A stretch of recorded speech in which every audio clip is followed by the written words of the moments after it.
Додека се чека на целосната реставрација на Скопскиот аквадукт, овој вековен споменик на културата тоне во негрижа.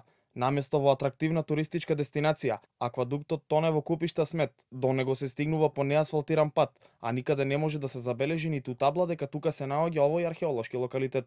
Во целиот свет луѓето се обидуваат да ги заштитат културните наследства, но не и кај нас. Еве како во моментов изгледа Скопскиот аквадукт. Но сепак градата сликата на овие ќе биде отстранета, бидејќи над 200 волонтери кои се дел од акцијата Генералка Викенд ќе спроведат еколошка акција за чистење на овој локалитет. На 9 мај започнува тридневниот настан кој ќе биде посветен на еколошки акции на оваа и на уште повеќе од 500 места низ земјава, а ќе започне токму од аквадуктот. На аквадуктот ќе бидат околу 200 до 300 волонтери и ќе присуствуваат и високи функционери од јавните институции.